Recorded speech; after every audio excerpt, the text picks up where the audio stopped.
மணிக்கணக்கில் வெயிட்டிங். இரவில் எடப்பாடி கே. பழனிசாமியை அதிர வைத்த அமித்ஷாவின் உளவுத்துறை அறிக்கை. தமிழக சட்டமன்ற தேர்தல் நெருங்கிக் கொண்டிருக்கிறது. இந்நிலையில் ஆளுங்கட்சியின் வியூகங்களுக்கு போட்டியாக பிரதான எதிர்க்கட்சியான அதிமுக தனது கூட்டணி கணக்குகளை தீவிரப்படுத்தி வருகிறது. இதன் முக்கிய நிகழ்வாக அதிமுக பொதுச்செயலர் எடப்பாடி பழனிசாமி டெல்லி சென்று அங்கு மத்திய உள்துறை அமைச்சர் அமித்ஷாவை சந்தித்து பேசும் நிகழ்வு தமிழக அரசியலில் பெரும் திருப்பத்தை ஏற்படுத்தும் என்று எதிர்பார்க்கப்படுகிறது. வரப்போகும் சட்டமன்ற தேர்தலை பொறுத்தவரை ஒருபுறம் திமுகவை வீழ்த்துவதில் குறியாக இருந்தாலும் அதிமுக தனது மேலாதிக்கத்தை தக்க வைத்துக் கொள்வதில் மிக உறுதியாக இருக்கிறது.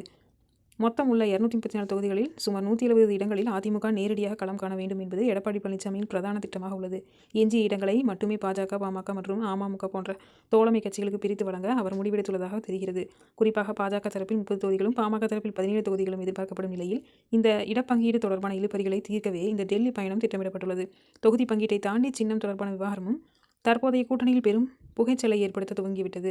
கூட்டணியில் உள்ள சிறிய கட்சிகளை தங்களது தாமரை சின்னத்தில் போட்டியிட வைத்து தமிழகத்தில் தனது வாக்கு சதவீதத்தை உயர்த்தி பாஜக விரும்புகிறது. முளைத்த சின்னம் பிரச்சனை. ஆனால் எடப்பாடி பழனிசாமி இதற்கு நேர்மான ஒரு வியூகத்தை வைத்துள்ளார். அதாவது சின்ன கட்சிகள் அனைத்துமே அதிமுகவின் இரட்டை இலை சின்னத்திலேயே போட்டியிட வேண்டும் என்று அவர் அழுத்தம் கொடுத்து வருவதாக தெரிகிறது. இரட்டை இலை சின்னத்தில் போட்டியிட்டால் மட்டுமே கிராமப்புற வாக்குகளை எளிதாக கவர முடியும் என்பதும், அதுவே வெற்றியை உறுதி செய்யும் என்பதும் எடப்பாடியின் உடும்பிடிவாதமாக இருக்கிறது. எனினும் எடப்பாடி பழனிசாமியின் இந்த டெல்லி சந்திப்பு வெறும் தொகுதி பங்கீடு சார்ந்ததாக மட்டுமே எடுத்துக்கொள்ள முடியாது. இது அதிமுகவின் தனித்துவத்தை தக்க வைப்பதற்கான ஒரு போராட்டமாகவும் பார்க்கப்படுகிறது. கடந்த கால தேர்தல்களில் இழந்த செல்வாக்கை மீட்டெடுக்க அதிக இடங்களில் போட்டியிடுவது அதிமுகவுக்கு உடனடி அவசியமாகிறது. பாஜக, அதிமுக.